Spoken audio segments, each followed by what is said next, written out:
Всем привет, подписчики и просто гости моего канала. Сегодня мы снова коснемся темы ГРМ, а именно шкивы коленвала и шестеренки коленвала. В прошлых сериях по поиску причины нестабильной работы двигателя ВАЗ-2112 я уже касался этой темы, но сегодняшний выпуск будет совсем про другое. Сегодня поговорим только об их отличиях. Кстати, кто не посмотрел тот выпуск, в котором я затрагиваю тему шкива коленвала и шестеренок коленвала, сейчас появится подсказка в углу, можете перейти по ссылке и посмотреть. В этом выпуске не буду показывать, как поменять шкив, как поменять шестеренку, как выставить метки зажигания, метки ГРМ. Все было в том выпуске. Сегодня же поговорим только об их отличиях. Может быть, кто-то ищет именно видео, в котором говорят разницу шкивов и шестеренок коленвала. Итак, начнем с отличий шкивов коленвала.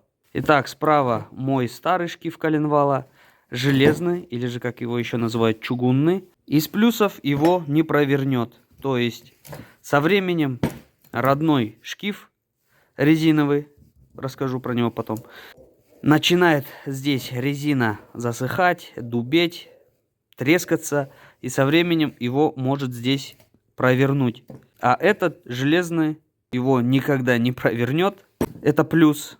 И из минусов его может восьмерить. Лично у меня он восьмерил. По той ссылке, которая появлялась, есть момент, в котором я записал, как он у меня восьмерит. Слева демпферный шкив коленвала или же резиновый. Из названия понятно, что здесь резина плотная. Из плюсов его не люфтит, не восьмерит. Железный, предыдущий мой шкив коленвала, он люфтил, восьмерил, поменял на демпферный. Все, люфт прекратился. На запущенном двигателе шкив коленвала у меня работает сейчас ровно. А какой из них ставить, это уже на ваше усмотрение. Кто-то топит за железный, кто-то топит за демпферный. Мой выбор — это демпферный шкив коленвала. Итак, идем дальше. Шестеренки коленвала. Здесь шестеренка справа от 124 двигателя, слева от 126 двигателя. Итак, какие у них есть отличия? У меня в руке сейчас шестеренка коленвала 126 двигателя.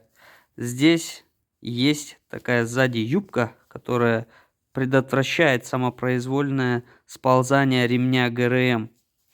Также с завода на такие вот шестеренки, на 126 двигатели устанавливали вот такие дистанционные шайбы. Допустим, на 126 двигатель устанавливает шестеренку. Далее накидывают ремень ГРМ. Дальше, прежде чем поставить шкив коленвала, устанавливают данную шайбу дистанционную.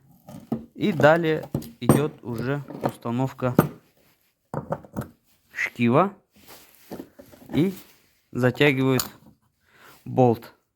Это на 126-м.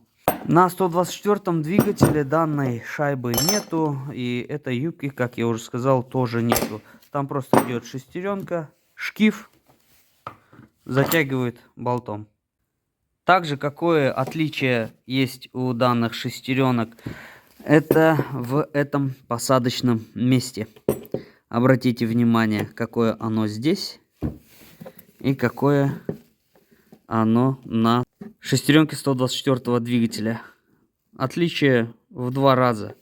Это сделано с учетом того, что здесь будет установлена дистанционная такая шайба, о которой я вам говорил. Все, шкив сидит на своем месте. Места ему предостаточно. Тем более еще здесь будет затянуто болтом.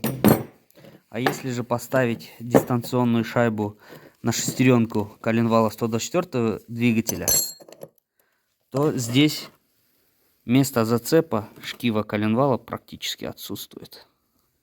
Так же было и у меня.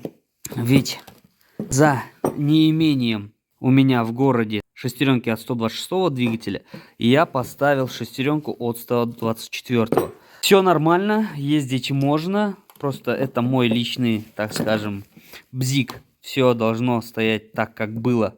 Обошел все магазины своего города, шестеренки от 126 двигателя ни в одном из них не было. Заказал с Каспи магазина. Опять-таки, это ваш выбор. Если хотите поставить шестеренку от 124 двигателя, да, можно ее поставить. Просто у вас не будет сзади бортика и спереди вы не сможете поставить дистанционную шайбу. И все. А так ездить можно. Я сам лично проверил. Устанавливается, все хорошо. Ездит, все нормально. Просто я захотел вот поставить родную от 126 двигателя шестеренку, в котором есть вот сзади бортик и спереди устанавливается дистанционная шайба. Ну и давайте проверим люфт, шестеренка от 126 двигателя и новый шкив коленвала. Минимальной.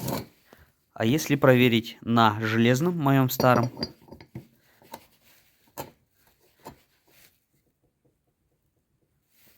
здесь меньше, практически нету. Шестеренка от 124 двигателя на новом шкиве коленвала.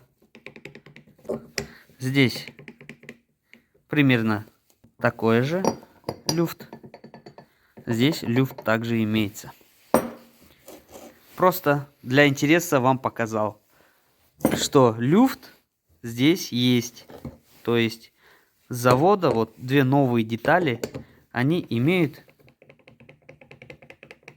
минимальный люфт. Также один момент.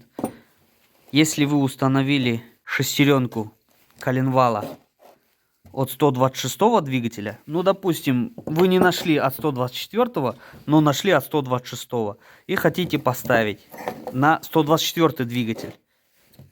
Вот, у вас 124 двигатель, вы установили шестеренку от 126 и вы устанавливаете шкив коленвала, и здесь посадочное место, оно выступает и имеет ступеньку. Вот, цепляет. Здесь цепляет, вы не обратили на это внимания, ладно. Устанавливаете. Установили. Вы затянули, но так как здесь есть ступенька, шкив коленвала, он не будет сильно затянут. И на нем будет такое малейшее биение, со временем разобьет данное посадочное место, и просто люфт будет усиливаться. Потом соскочат зубчики, датчик коленвала не будет верно считывать информацию, и двигатель у вас будет нестабильно работать или же вообще не захочет запускаться. Не устанавливайте шестеренку коленвала 126 двигателя без дистанционной шайбы. Также момент, дистанционная шайба устанавливается вот такими ступеньками внутрь. Смотрит на ремень ГРМ.